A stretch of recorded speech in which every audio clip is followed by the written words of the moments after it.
अंतिम अतिथि फिर चलते हैं हमारे बीच। आप सभी जानते हैं कि युवाओं के दिलों में बसते हैं। आप सभी जानते होंगे, नाम सभी जान रहे होंगे, चेहरे से पहचान रहे होंगे। कोई भी युवा से पूछेगा कि हमारे युवाओं के सुख दुख में किसी भी प्रकार की सहायता मदद में, चाहे बुजुर्ग की हमेशा तत्पर मदद के तत्पर रहते हैं हमारे कमलेश राम जी। मैं चाहूंगा कि आप हम सबों को आशीर्वचन और मार्गदर्शन देने का काम करेंगे। बहुत बहुत धन्यवाद। नेहरू युवा केंद्र रांची जिला के इस कांके प्रखंड इकाई के तत्वाधान पे आयोजित प्रखंड स्तरीय खेलकूद प्रतियोगिता में उपस्थित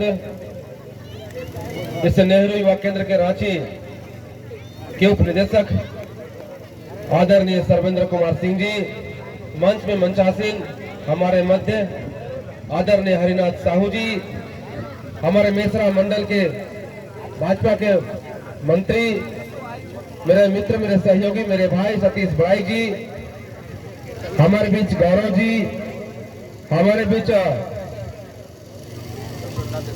डॉक्टर दनेश्वर साहू जी, और इस मंच को सुंदर से इस प्रतियोगिता के सजाने वाले अनिल कुमार मातो जी,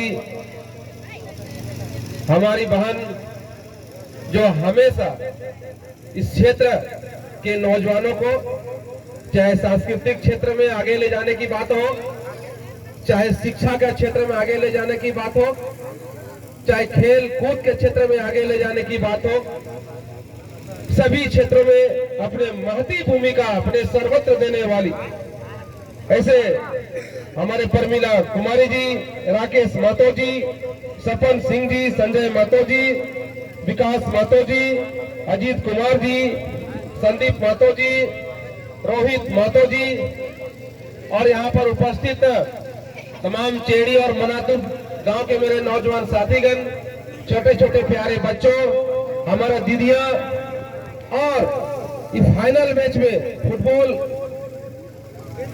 का जो मैच हुआ उसमें दोनों टीम, एक सर्वोदय स्कूल का टीम है और एक चेड़ी का टीम है। दोनों टीमों को कमलेश राम आपको हार्दिक जोहार, अभिनंदन और बधाई देता है। देखिए, भारत सरकार खेल के प्रति वर्तमान समय में बहुत संजीदगी से काम कर रही है। जब से देश के अंदर खेल मंत्री अनुराग ठाकुर जी बने हैं, खेलेगा भारत, बढ़ेगा भारत, इसको चरितार्थ करने के लिए, गांव गांव में खेल की भावना को जागृत करने के लिए नेहरू युवा केंद्र का कभी मकसद नहीं है कि आप हारोगे आप जीतोगे। भारत सरकार और नेहरू युवा केंद्र का एक मकसद है कि गांवों में खेल का जो रुचि कम होते जा रहा है उस रुचि को बढ़ाना है और गांव में खेल और खिलाड़ी बढ़ाना है। यह नेहरू युवा केंद्र का काम है। और आज देश के प्रधानमंत्री आदरणीय नरेंद्र मोदी जी ने खेल मंत्रालय को खुला छूट दे दिया है कि गाँव में आप लोग समझते होंगे, आप लोग नौजवान साथी हैं या बुजुर्ग मेरे यहाँ पर उपस्थित है, आप लोग सोचते हो कि नेहरू युवा केंद्र समय समय पर इस प्रकार का कार्यक्रम आयोजित करता क्यों? पहले ऐसा होता नहीं था, लेकिन जब से देश के प्रधानमंत्री नरेंद्र मोदी जी बने, नेहरू युवा केंद्र को माध्यम बनाया और समाज करने के लिए, नौजवानों को एकत्रित करके आगे बढ़ाने के लिए, नौजवानों को देश बनाने के लिए, देश को आगे बढ़ाने के लिए सारे क्षेत्रों में काम हो रहा है। इसलिए मैं आपसे कहना चाहूंगा, हार और जीत आपका दूसरे टूर्नामेंट में आप जाएंगे, आप हारेंगे, आप जीतेंगे, लेकिन नेहरू युवा केंद्र का खेल में जब आएंगे तो सीख के जाएंगे और समाज में क्रांति आएगा, समाज आप करेंगे। मैं इसलिए इस बात को कह रहा हूँ, टोरंटो में फुटबॉल का जो मैचेस होते हैं उसमें हजारों लाखों प्राइज मिलते हैं, लेकिन नेहरू युवा केंद्र आप तमाम जगह खेलिए, वो भी खेलना है, लेकिन जो नेहरू युवा केंद्र में जो खिलाड़ी नहीं खेलेगा वो संस्कारी खिलाड़ी नहीं होगा, वो खिलाड़ी आगे नहीं बढ़ सकता। ये क्रांति नेहरू युवा केंद्र को गाँव ले जाइए आप लोग। पूरे गांव-गांव में नेहरू युवा केंद्र के संगठन से नौजवानों को जोड़िए। नेहरू युवा केंद्र से निकला हुआ लड़का ही देश का खिलाड़ी बनेगा और देश को चलाएगा। देश का फुटबॉल टीम हो, चाहे हॉकी टीम हो, चाहे अन्य माध्यम से वॉलीबॉल टीम हो, नेहरू युवा केंद्र अब आपके साथ है। आपको तय करना है कि हमको कितना आगे बढ़ना है। इसलिए मेरे साथियों, आज का इस कार्यक्रम निश्चित तौर पर मील का पत्थर साबित होना चाहिए। यहाँ पर जो खिलाड़ी है, आज देखिए, आज क्रिकेट जो हमारा देश का एक अभी प्रमुख खेल बन चुका है। हालांकि हम लोग का हॉकी सबसे पॉपुलर और हमारा राष्ट्रीय खेल है, लेकिन जो जैसे जैसे खेलेगा वैसे वैसे आगे बढ़ेगा। ये नौजवान में दम है। ये नौजवान पर मैं आशा करता हूँ, उम्मीद करता हूँ आज के नौजवानों पर आने वाला समय में जिस प्रकार से देश और विदेश में भारत देश के क्रिकेट खिलाड़ियों को जानता है, वैसे झारखंड से फुटबॉल खिलाड़ी निकलेगा और देश में फुटबॉल का परचम लहरेगा और फीफा जैसे वर्ल्ड कप में भारत भी खेलने जाएगा। इसकी तैयारी आपको करनी होगी। कभी ये नहीं सोचिएगा कि फुटबॉल खेल विश्व स्तर पर भारत आगे नहीं जा पा रहा है, आखिर करेगा कौन? हम ही लोग करेंगे। जो नहीं हो सकता है उसी को करना, उसी पर आगे बढ़ना, उसी का युवा का नाम है, उसी को युवा कहते हैं। इसलिए मैं सभी साथियों को बधाई देता हूं, शुभकामनाएं देता हूं। इस प्रकार का खेल आप भी अपने स्तर पर करा सकते हैं। आप जिस गांव में रहते हैं, जिस पंचायत में रहते हैं, अपने क्षेत्र में न सिर्फ फुटबॉल बल्कि वहां पर खेल कूद का कई माध्यम है। आप कबड्डी खिला सकते हैं। मैं सर से दिन चर्चा कर रहा था, ऑफिस गया था, मेरे मन में कि हर पंचायत में न सिर्फ फुटबॉल का खेल हो।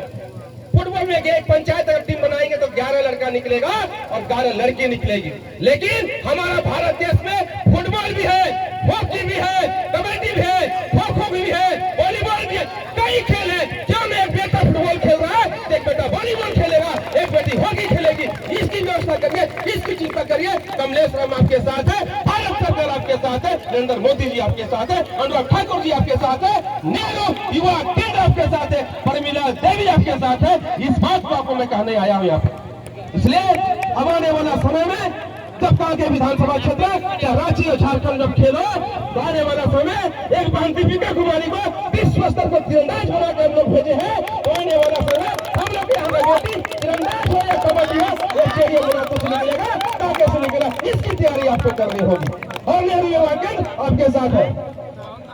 मेरे साथियों, मैं चूंकि जानता हूँ आपसे हर मैच में कहीं ना कहीं आपसे मिलता हूँ, आपका सम्मान करता हूँ। आप देखते रहते होंगे कि फुटबॉल खिलाड़ियों का जब फोन आता है या इस प्रकार कार्यक्रम होता है तो मैं रास्ता कितना टेढ़ा मेढ़ा हो, जाके लौटना हो लौटता हूँ और अंतिम तक बैठता हूँ। इसलिए ये आपका चेहरा मुझे लगता है कि आने वाला समय आप आगे बढ़ेंगे और कमलेश राम के साथ करके का नाम रोशन करेंगे। इस चीज को जानता हूँ।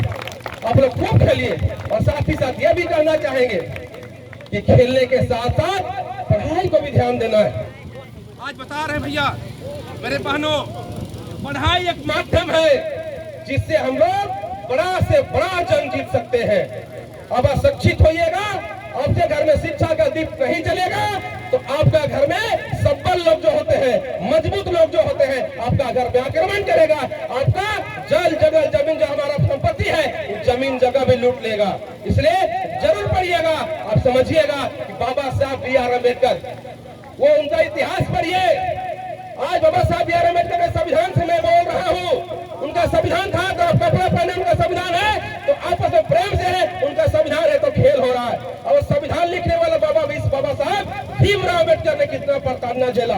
उनको स्कूल में बैठने नहीं दिया जाता था, छोटे जात के उनको पीछे बैठाया जाता था। लेकिन बाबा साहब B.R. अम्बेडकर तमाम यात्रा प्रताड़ना झेलने के बाद वो पढ़ाई को जारी रखे। और मुझे कहने से गर्व महसूस हो रहा है कि बाबा साहब वो व्यक्ति बने जो देश में विश्व में सबसे ज्यादा डिग्रीधारी 32 डिग्री लाके भारत का संविधान लिखने वाला वही बाबा साहब, वही जनता, वही गरीब का बच्चा B.R. अम्बेडकर बने। इसलिए आपका प्रेरणा स्रोत B.R. अम्बेडकर होना चाहिए, आपका प्रेरणा स्रोत भगवान बिरसा मुंडा होना चाहिए, आपका प्रेरणा स्रोत तिलका मांझी होना चाहिए। ये अपने इतिहास को समझना है और आगे बढ़ने का रास्ता खुला हुआ है। आपके साथ मैं हूँ। इन्हीं चंद शब्दों को अपने वाणी को विराम देता हूँ। बहुत बहुत धन्यवाद। जोहार, जय झारखंड, जय भारत, जय हिंद।